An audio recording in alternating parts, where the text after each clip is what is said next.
Bruins Beat is brought to you by Prize Picks.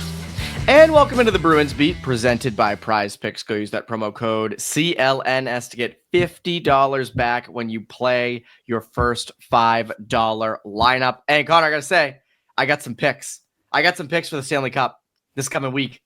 Game 1, Wednesday night. I have some picks. We'll get to those because I like these. I don't always have to do like just goals. I've got some good ones here. I think I got some winners. So hopefully it pans out. I'm Evan Marinofsky. That is Conor Ryan. Connor, what is up? Evan, I'm doing well. How you doing? Doing great. A little annoyed, though. We're recording this at 4 on Monday. Excuse me, not Wednesday. 4 on Wednesday. I assume we'll know what we hope to know. But 4 p.m. on Monday, and it's annoying because I thought the Bruins would have a head coach by now. I thought like Monday morning, 10 a.m., 11 a.m. news release, latest 12 p.m., and it hasn't happened yet. We're recording it later on Monday for this reason. I'm not going to spend a ton of time on this because I think when people listen, maybe there will be a head coach, so I don't want to lament too hard, but I'm surprised that there isn't anything yet. The only thing we did get, Elliot Friedman reported that Joe Sacco is out of the running. Fluto Shinzawa had reported, I think, on the 29th of May, so I think that was like Friday or Thursday, that Jay Leach was a candidate. Pierre LeBrun tweeted on Monday morning that he heard it was down to 2 finalists and that there should be an announcement soon. I would assume the finalists are Marco Sturm and is it Woodcroft? Is it Mitch Love? Where are you at with all of this? Because we're really in an awkward moment. Let me tell you, Evan, and for anyone listening, yes, we're recording this at 4:15 on Monday. All I'm saying, everyone, is that I am on a flight at 7 a.m. tomorrow, Eastern time, out to Seattle. So I don't know if the news is dropping at 7 a.m., but you're going to go live from the plane. You can bet your bottom dollar that at some point, 10 a.m., 11 noon, maybe right as maybe we start descending into past Mount Rainier in Seattle. At some point there, where I'm up in the sky, it feels like it's going to happen, right? That the Bruins going to hire a coach. So just be warned that usually when I'm up in the sky, there's usually Bruins news that breaks or something goes wrong or something like that. So I think one time Brendan Carlo signed his extension when I was in the air, I think over like Nevada. So just to let everyone head on a swivel. It does feel like the Bruins are getting close to a decision. I agree with you, Evan. I thought we were going to have a reaction pod by the time we're recording this. I just jinxed us both because it means we were going to have one at like 9 o'clock tonight. And then like the report comes out. If they dare announce, which I will take, I'll take at this point. Oh. I'll take it, dude. I will take it over the fact that I'm going to be on a JetBlue flight tomorrow. So we will see. We'll see what exactly happens, but yeah, you hear like the latest reports. You keep on hearing Marco Sturm. That's one where it felt honestly a week ago that it was inevitable. I think we're all gearing up of talking about like what Sturm's vision for this team is going to be, and it's kind of been radio silence in terms of tangible reports since Cam Robinson's on Tuesday. And like Cam's a reputable reporter. He's gotten a lot of stuff right before, so I don't think it was us reaching or anything in terms of, talking about Sturm as the guy. But yeah, it remains to be seen who the other guy in the running is. Is it Mitch Love? Is it Jay Woodcroft? Is it Jay Leach? There's a lot of different guys that are in that spot. Both myself and Ty Anderson spoke over the weekend about, with Dallas out, does that change things does Misha Donskov become like, player 4 has entered the match? Something like that. If they already have wrapped up their interviews and they're trying to make a decision, you do wonder, like, barring some blindside thing, if he just wasn't in the running or they were moving on, the timing just didn't work out for both parties there. And who knows? Also, Misha Donskov maybe just didn't want to. Hell, he might be the head coach at Dallas Stars like in a couple of days. So that's right. Who knows? I think what that's exactly why he goes went to on there. Dallas. I think that was a big part of why he went to Dallas because DeBoer is so like just hit, quick one, move on. Quick one, move on. So yes, exactly. So again, it does feel like there's going to be some sort of resolution pretty soon, but waiting game continues for right now. But again, everyone set their clock. Again, I will be up in the sky at 7 a.m. So the time is ticking going on from there as to when the Bruins will announce the new head coach. It's like waiting for the Pope. to be announced Yes. a couple weeks ago. Is there white smoke? What's the deal here? Is there a decision made? So I'm annoyed because I'd love to sit here and dissect one of them so it's relevant to you guys to listen to. And that's why I think I want to spend most of this episode maybe not talking about a lot of the head coaching stuff, which is odd because it's sort of the top of mind for everybody. The Bruins tweeted the Happy Gilmore 2 trailer over the weekend. Dude, I was at a wedding. I was cutting a rug on the dance floor, and that I checked my phone real quick, and I saw the Bruins tweeted something at 9:00, and I was like, oh my God. Everyone's going to grab the mic, push the DJ out of the everyone. I was in Pennsylvania. No one would have cared who the Bruins hired, but no, they would not have. So again, I would have taken news over the weekend. I was expecting it. I was bracing for this morning. Maybe I was willing for that to be the case, so I wouldn't be AWOL tomorrow, and I'm going to be on vacation for most of the week. So it feels like it's going to be a pretty busy week for the Bruins. So the timing, not ideal, Evan, I would say. Not perfect for sure. So we'll see. We're going to try to go live, or at least I will, when they announce head coach within a couple hours of when it happens. So it's going to be some shitty Wi-Fi if I join in from JetBlue. Imagine a guy on a JetBlue flight doing a live stream. Everyone's, half asleep. It's 7 a.m. and you're sitting there with your phone just Marco Sturm, I really like this. He's not a Bruins guy. The dude in the row. Yeah, the dude in the row behind me just trying to watch Shogun, watching Severance. It's just me yelling over him as he's trying to either go to sleep or watch TV. It wouldn't be great. And again, the Wi-Fi would be so catastrophic. You know what's going to happen is you can get Wi-Fi. A lot of these airlines have it automatically. It's not like you have to pay for it anymore, which is great. I will take, but it's still not the top brass. You're not getting 4G, 5G up there in the sky. So what 2G. Usually happens is I'll get notifications on my phone, and I'll see on the screen what the initial thing is, but I can't. If I was to click on it and then go on my phone, it won't load. No, it won't load. So it's gonna be at 9 a.m. Eastern time. I'm gonna be chilling. I'm gonna be watching Shogun or Severance and not trying to think of the Bruins doing something. And it's going to be the Bruins posted a notification with an eye emoji. I'm going to click on it. I won't be able to do anything. I'm going to be losing my mind. And then if I was to text you, the text won't really load. Those won't really exactly. Come through. I'll just be stewing in my seat, just eating Biscoff cookies, losing my mind. That's all I'm going to be doing. with their free cable that they started doing years ago. So we'll see. We'll see who the head coach is at some point. Other things, this week, the NHL Scouting Combine is happening all week up in Buffalo. By the way, speaking of Buffalo, did you read that story Matthew Fairburn did in The Athletic about how dysfunctional the Sabres are and Kevin Adams? Did you happen to read that at all? No, but I'm shocked to hear that things aren't going well in Buffalo. Crazy. It's wild. Wow. You should go read it if you haven't, to those out there, because it is it's one of those things you read and you're they are one of the worst franchises in sports. They are near the bottom. They're down there with the Browns and, the Charlotte Hornets. That is we talk a lot about teams in the Atlantic. When are they going to hit the Red Wings, the Senators? I can safely say the Buffalo Sabres are not anywhere close to being a threat in the Atlantic. No, can't see at all. Look, you like the talent, but no, not a lot of culture or leadership there. But the combine's going on, and a lot of times the combine, it's all physical stuff, pull-ups, push-ups, all interviews, those types of things.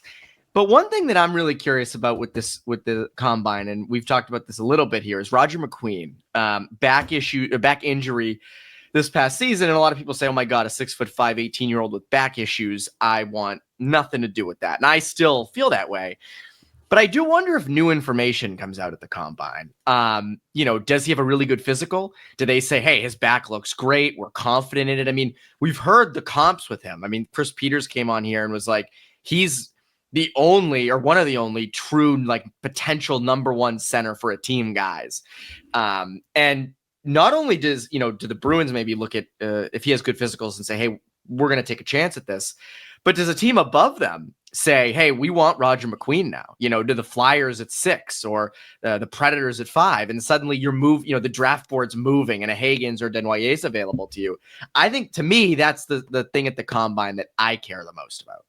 Yeah, I agree. I think when you're looking, I think we spoke about this last week, Evan, right? Where we're looking at the Haggs, the Desnoyers, any sorts of things like that.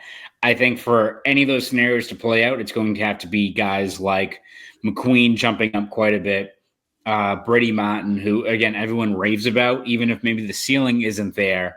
He's gonna like chop a tree down at the combine, and the island. Yeah, exactly. He's gonna do number one. Yeah, he's gonna. I feel like he's a guy that his stock was already rising, but apparently he's like a great interview, great guy to talk to, and he's like a beast physically. So I feel like also if teams are really high on him, it's only going to probably help his stock rather, if he's going to do really well at the combine. So yeah, looking at a guy like him, McQueen, if those guys continue to rise, that's when all of a sudden, like, is it Desnoyers? Is it Frundell? Is it someone like that? And I think you'll take any one of those guys.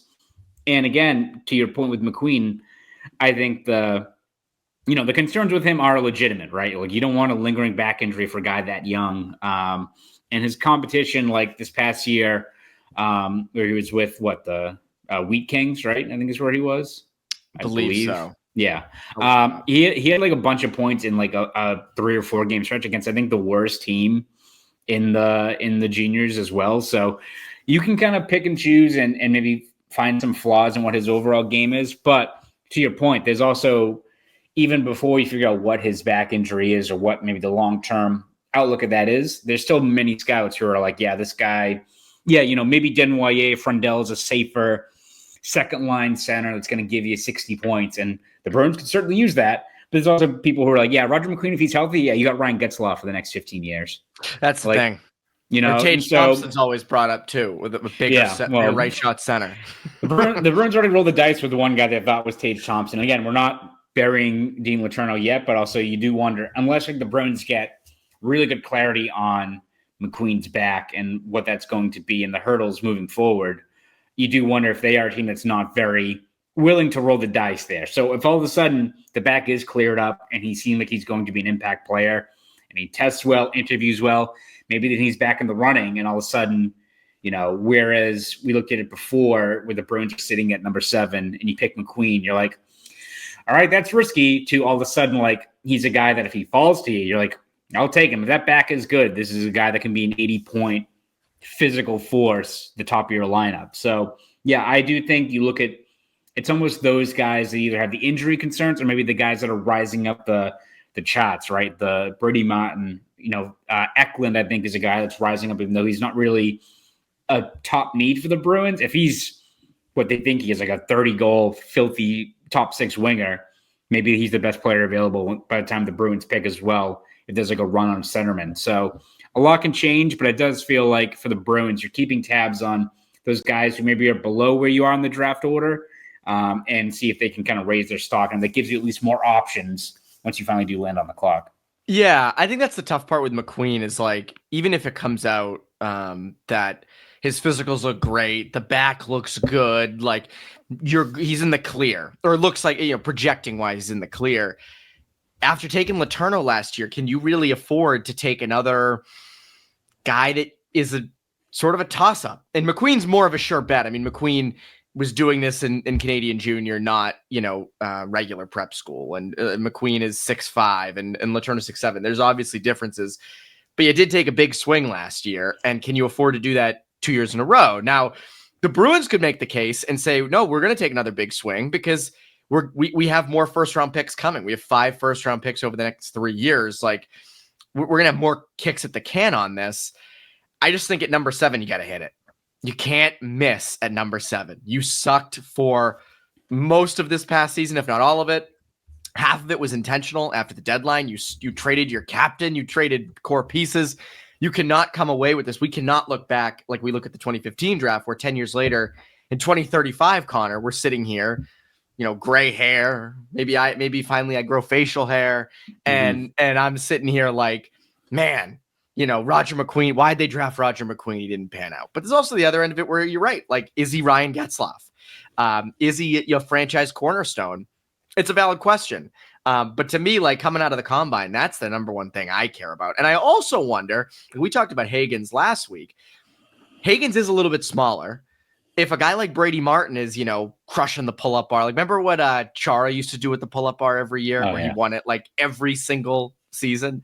Like, I don't know this, but like, does someone look at James Higgins or do teams look at him and go, he's needs some more muscle. I don't know about that. I'd rather take a guy who's, proven, and that could easily happen. So the more I think about like the combine, the more I could see the draft order potentially shake up. And I didn't watch the Memorial Cup closely, but I know from what I've saw, like Desnoyers didn't have a great showcase there. So like things could change. I still think it's probably Jake O'Brien at 7, based on how I think the board's going to fall. But things like the combine can kind of throw that in a tailspin. And like, does anybody interview like Shedeur Sanders, where it's like, you're asking the important questions there, Evan. Just suck interviewing. Who's going to prank phone call all these guys, right? That's right. They're getting drafted by the KHL. Who did you ever see the I think it was Brian Burke was on Chicklets talking about the Nail Yakupov interview. Did you ever see that clip? Yes, I did. Incredible. And then there's obviously the great one, Terry Ryan, talking about when he was interviewed by Mike Milbury and like Espo was there. And I think that's just a fantastic story. Yes. If you want to go look those up on YouTube, if you haven't seen them, they're fantastic. In terms of there are 2 guys right now with the Bruins that I'm looking at that I'm like, one guy we've talked a lot about. I think we've sort of spearheaded this, and the other's sort of just in trade talks recently. It has not been a long time. But first, I want to tell you about our good friends over at Prize Picks. Do you know, Ball? There's only one series left in the basketball playoffs, and the championship is officially on the line. That means time is running out to put your final takes to the test on Prize Picks, the best place to cash in on your favorite sports. This year's basketball playoffs are headed towards crowning a first-time champ in more than 50 years. Don't miss your last chance to cash in on history with Prize Picks. Pick more or less on player stats like points, rebounds, assists, and more for a shot to win up to 2,000 times your cash today. Prize Picks offers Venmo, Apple Pay, MasterCard, and more for quick and easy deposits into your account this sports season. I must say, Connor, I have some great hockey picks. I like these hockey picks a lot, and I want to give them to you when we talk a little bit about the Stanley Cup later in this show. So, if you want to get in on the action, download the app today and use code CLNS to get $50 instantly after you play your first $5 lineup. That is code CLNS to get $50 instantly after you play your first $5 lineup. Prize Picks, run your game over at Prize Picks. And I want to give you my game 1 picks in a little bit here. But anyway, 2 players.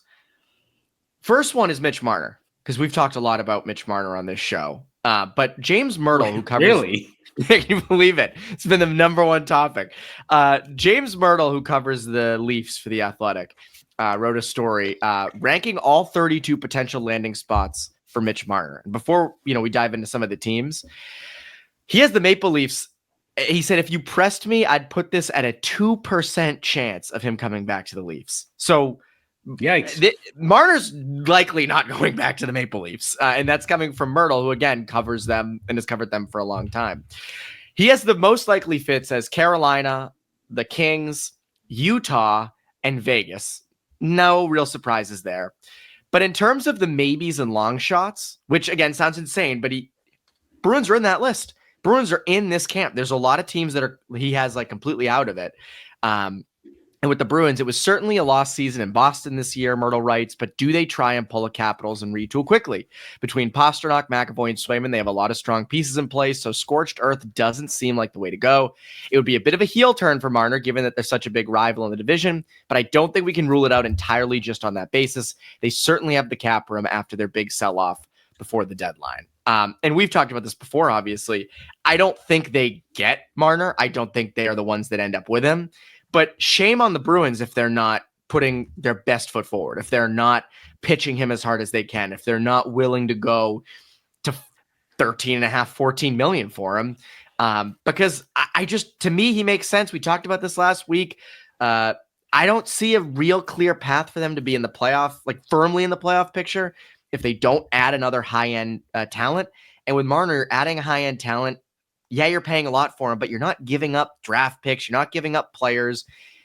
I continue to be bullish on this. Yeah, I mean, again, for all of the flaws you can look at with Marner, right, if he's worth that payout, and like you can see how he's been in the playoffs. We've talked about this before, right? Like, and I think people who are hesitant to hand him that money. I get it, right? Like, I'm not being like, you idiots. No, like, whether a guy is someone you can win with is something that I think you have to factor in, especially when you are making such a steep financial commitment to that player. But to your point, I think the Bruins are just desperately in need of talent. Like, they are so talent deficient, and you can make the case that, the Bruins should be taking that $13 million and giving to 3 other guys. Well, do the 3 guys you're targeting, what is a weak free agent class, equate to what Marner gives you, right? Because it's like, all right, with Marner, you're getting a guy that's going to drive play with whoever he's with. Like, you don't have to worry. Like, listen, you got to beef up the rest of your lineup. We get it. But, like, putting Marner on a line, it means you've got 2 legitimate guys that are going to drive play between Pastrnak and Marner that you can just kind of put in the pieces around them for now. Like, you're not going to account for all your deficiencies and flaws in one offseason, but Marner in place means you're going to have an impact guy on a second line that was just rudderless this past year. And whether that's Middlestat or Zaka or someone else, like, would you rather give $13 million to Mitch Marner, or would you give $8.5 million to Brock Besser, who might give you 30 goals, you hope, but maybe he's got 22 goals and 48 points. And you're like, all right, that's not great. And then who else do you get? Are you signing like Granlund? Are you trying to bring in other guys? Are you trying to do the offer sheet route, which, there's no guarantee that works.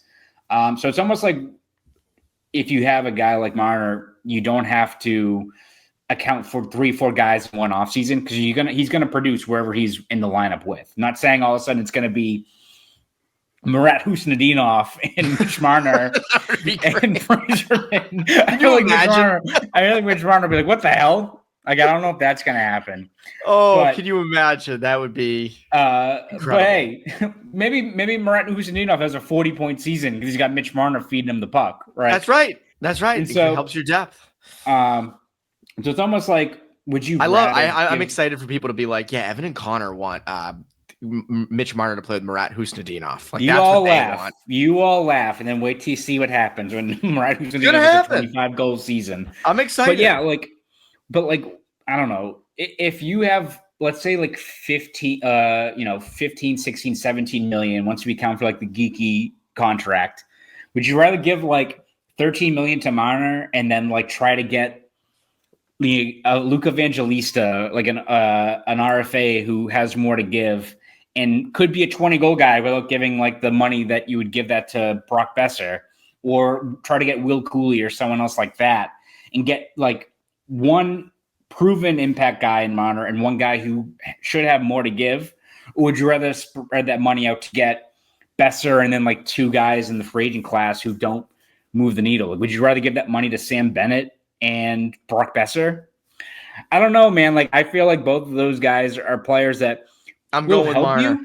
You like, I think, like, listen, those guys will help you, but I think you're setting yourself up for disappointment if you're expecting Sam Bennett to be a 60-point guy, or you're expecting Brock Besser to be a consistent 30-goal player. Like, they have the potential to do that. But if I told you, could you expect Mitch Marner to be a 90-point guy? I'd be like, yeah. Like, you don't have to worry about that. It's almost like, like JD Martinez when the Red Sox signed him. And it's like he was so good like the last 2-3 years before that you're like, all right, the money, you're going to have to pay whatever it is. Like, maybe he's not worth what the Red Sox wanted to give him initially. That's why it took them forever to sign him. But he's going to hit 330 with 40 home runs, 120 RBIs. And just that baseline production is going to change your whole lineup. Like, having another 90-point player who can drive play at 5-on-5, can help on the power play, revive that, can chip in on special teams on the penalty kill. He just brings so much value to what you need that even if, your offseason is not going to be done in one summer, right, where you have so many flaws, having Mitch Marner in place gives you options. And then once the cap jumps up again next year, you can add another winger or another center with him, and you have younger players coming up through the system. Well, don't worry about it because you have David Pastrnak and Mitch Marner leading the way. Like, so I get it. I get that people are hesitant, but I do think if you're looking at, especially this free agency class, the safest option is the 90-point, 28-year-old winger if he's there. Yeah, and you make a great point. And like, do you want Marner or do you want, like, let's just say Besser and and Bennett. I don't even think that's really possible to get both. But let's hypothetically, you have so many middle six guys. You have and maybe not so much on the wings, but this team needs high-end talent. Yes, this team needs a little bit of depth for sure. And there are ways you can do that, be it offer sheets or cheaper guys in free agency, or hoping that a prospect pans out next season. But where's the high-end talent coming from? Where is it? I mean, again, and we say it all the time, don't waste David Pasternak's prime. That might as well be the motto of this show. And that's, you're going to get high-end talent through the draft. That's not developing, though, for 2 or 3 years. If you get Jake O'Brien this year, or Roger McQueen, or Brady Martin, or Victor Eklund, whoever you get this year, they're not making an impact for 2 to 3 years. And they're not hitting their stride in the NHL, if you're lucky, for 4, 5, 6 years down the road. And to me, Marner gives you awesome stuff in the short term, great stuff in the long term, again, drives that second line, power plays bolstered. He's on the PK. So I continue to, I get why people are a little hesitant, but it's also please open your mind a little bit. See the forest through the trees a little bit on a guy like Marner, because I think it's good. Another guy who's been in trade rumors recently is Marco Rossi, Minnesota Wild center. I believe he is an RFA. He is 5'9", 182 though. So give him that. It's we love smaller guys on this show, I guess. We're not the big guys. Nah. Roger McQueen, Sam Bennett, none of them. But Mitch Marner and Marco Rossi, I'm all in for. What a crop. What a crop is damn right. Rossi was the 9th overall pick by the Wild in 2020. He's had basically 2 full NHL seasons, 21 goals and 40 points in 82 games last season. And then this past season, 24 goals, 60 points in 82 games this season. He is 24 years old, I believe, or 23. Yeah. Still very young. He wants 7x7 from the Wild, and they're hesitant to give him. They don't want to give it to him, even though they drafted him and he's been productive. I will say this: Spoke Z loves him some Marco Rossi. I was going to say, is he going to jump into this podcast right now? Is he going to be broadcasting live from the last drop? He'll be coming. He'll be doing the live stream with me when the Bruins hire head coach will be from the drop. But he loves Marco Rossi, and Rossi's a very interesting player, two-way guy. The MO on him is he needs to have a good winger with him to help make him better. He can make the winger better. Mitch Marner. Mitch Marner sounds like Mitch Marner. Also sounds like David Pastrnak. I would be curious what it would take to get Rossi. I know he's 5'9". There are drawbacks. I completely get that. And do you want to hand a guy off the street like this $7 million at that age? I don't know. But it is an interesting thing. I do wonder about Rossi. Yeah, no, I mean, I think if you are looking at skill down the middle, especially, and we all know that is the Bruins' most pressing flaw, or what they need to hit on to really raise the ceiling of this next contention window, whatever it is, right? But I would rather you look for the younger player that you can kind of grow with than Sam Bennett, right? Who again is a good player, steps up in the playoffs. I always feel like we kind of drag Sam Bennett. I think the issue with Sam Bennett is that he's not the right fit for this team, where I think he's the guy that puts your already established team over the top. He's a missing ingredient. He's not a foundational guy. And I feel like if you're the Bruins and you're trying to find that next, center, and you're going to use your 7th overall pick to try to accomplish some of that this offseason, but if you can, then add in a Marco Rossi to be your 2C, or Mason McTavish is a guy you heard a lot of. And I feel like Anaheim's not going to let him go, but those are the guys you should be calling about, right? The 23, 24, 25-year-olds that are on the upswing, maybe not established, but have more to give, and I think could step into an elevated role with a new team. So, yeah, I agree. Rossi, I know if the Bruins acquire him, the people are going to go right to his height and weight and lose their minds, but skilled player, skates well, two-way game. I think it's just a guy that his game translates well to today's NHL, and would not surprise me if he goes to a team that has a guy like David Pastrnak, becomes a 70-point player. Maybe he's not a top-line guy, but could be, especially I think on a offensive-minded second line, or especially a team that builds up depth, especially in the next couple of years. I think he can offer a lot of value to a team. So I think if he's available, would not surprise me the Bruins call in. So I think those are the players you should be looking at down the middle.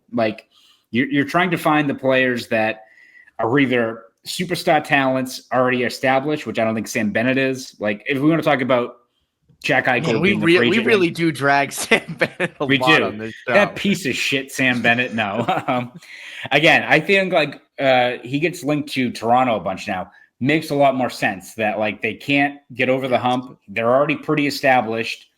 Maybe he's not going to be the guy that you're hoping you sign him to $10 million a year, which yikes, not to shit on the guy, but yikes.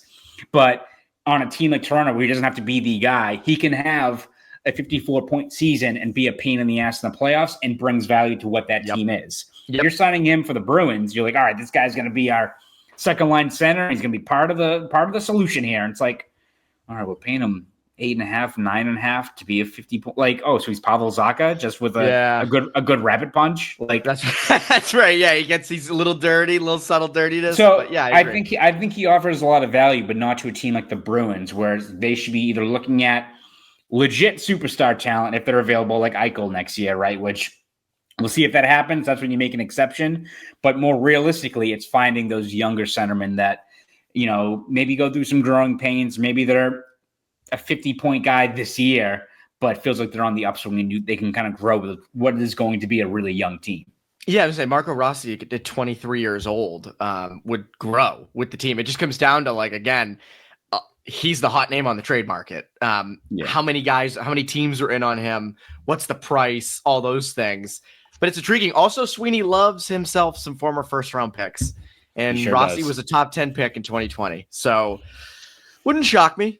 Wouldn't shock me at all. Bruins and Wild have a history of doing trades. Maybe Bill Guerin, though, won't do any trades with Sweeney after the Brazeau deal. Maybe it's like, all right, well, gonna have to pass on this one. Yeah, based on their track record, it's gonna be like Georgi Merkulov and like a fifth for Marco Rossi. So That's right. Stanley Cup begins Wednesday night.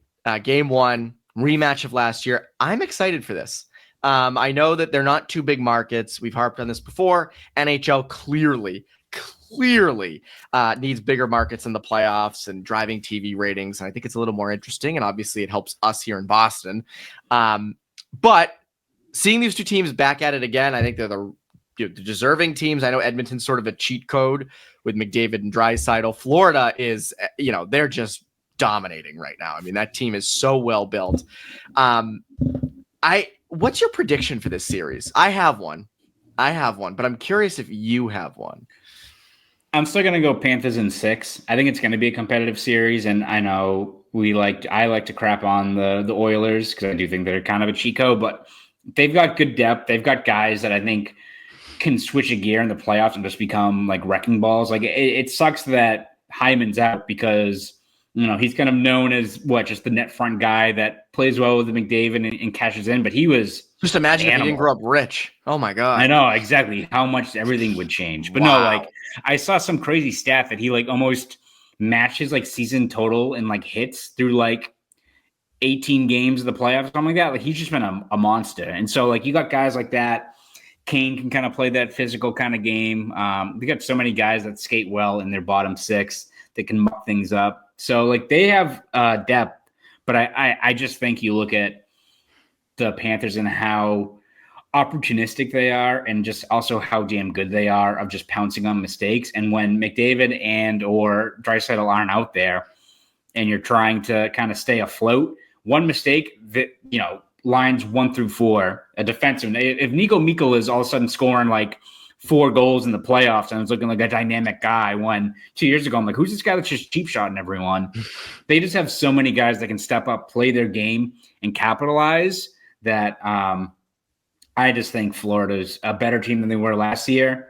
I think the Oilers are probably a better team. They're more experienced. They've been there before. I think they probably have more urgency and don't try to, flip the switch after game 3 and they learn their lesson there. So I think it should be a really fun series, right? The star talent, the storylines are all there, but I just think Florida's, I don't feel like they can't be denied. They're just relentless when they're playing their game. They are. But 2 years in a row, I go back to that Red Wings Penguins series from 09 or 08 and 09. I'm going Oilers in 7. I think the Oilers pull this out. I do. I just think the stars were aligning. McDavid and Draisaitl are too damn good. Stuart Skinner's inconsistent, but he's so good when he's Trent on. Frederick hat trick in Game 7. That's right. Trent Frederick's going to bring his best in Game 7. I want to see Brad Marchand get another cup, though. That's the thing. I want to see that happen. I want to see him get a second cup. I just think it's McDavid's time. I do. And in terms of picks, so we'll have these updated throughout when we do episodes, when games are coming up. There are 4 props I really like for prize picks come Wednesday night. I got and by the way, you can pick 2. It's just be for different teams. So pick any 2 of these 4 as long as they're on different teams. And I have from each different team. I have 2 from Panthers and 2 from the Oilers. I like Sam Reinhart more than 2.5 shots on goal. Shot first guy. Like I think he rides shotgun there. He's going to be really active. Oilers wise, they've been leaning on Evan Bouchard a lot. Evan Bouchard's stock continues to go up. I think he's going to be on the ice more than 22 minutes and 75 seconds. I got him more than that for sure. It took me a second. I'm like 0.75. What? I got Leon Draisaitl more than 0.5 points. He's been well over a point per game pace. I mean, 0.5 points. You take that every single time. And then Alexander Barkov. I think I've said this to you before. I think I said this last week. Alex Barkov, if I'm starting a team and I don't have pick 1 and I have like 2 through 7, how do you not take him? Like, I know McKinnon's in the race. I know Draisaitl's in the race. He's perfect. He has no weaknesses. Yeah, he doesn't put up like 90 or 100 point seasons, but the two-way game is phenomenal. Yeah, easily. But his two-way game is phenomenal. He still puts up like 80-something points per year. He's fantastic in the playoffs. He's the hardest guy to knock off a puck. To me, he by far is the guy I'm starting my team around, and I have him more than 19 minutes and 75 seconds time on ice. I think he's going to be up against that McDavid line. I think he's going to be a lot of hard matchups, all those things, power play time, whatever. So those are my 4. I like those 4 for Wednesday night. And I think it's going to be a good series. And by the way, if you want to go join me in that and let me know how it goes, if it goes well, you make sure to tell me. If it doesn't go well, don't tell me. I don't need to know about that. But that's promo code CLNS to get $50 back when you play just $5 on any lineup you want to set, whether it's that, MLB, baseball, whatever it is. So go do that over at Prize Picks. Oilers in 7, you have Panthers in 6. I am hoping it goes 7 just in terms of being interesting and entertaining. Yes. So I hope you're terrible, wrong. 7 games. Yeah, after those terrible conference finals, please have us have something worth watching. Please give me something. Connor, what can the people look forward to from you over at the Globe and Boston.com? Yeah, we're going to have you covered every step of the way unless I'm on a flight tomorrow. But we'll have you covered with the Bruins head coaching search. Whenever that news does drop, maybe Wednesday, we'll see. I was thinking it would drop right now as we're about to log off. I was thinking like now. Another lost episode. No, we dare. We didn't talk too much about the coaching, so no, we didn't. We'll make this work. But yes, whether it's the head coaching search, free agency, the draft, trades, all that good stuff, we'll have you covered every step of the way over at Boston.com and the Boston Globes. Please read my stuff over there. And if you want to follow me on Twitter, X, whatever you want to call it, you can at Conor Ryan _93. Go do all that. That's Connor Ryan. I'm Evan Marinofsky. You Bruins Beat listeners, excuse me. You Bruins Beat listeners. Oh my God. Have a great rest of your week.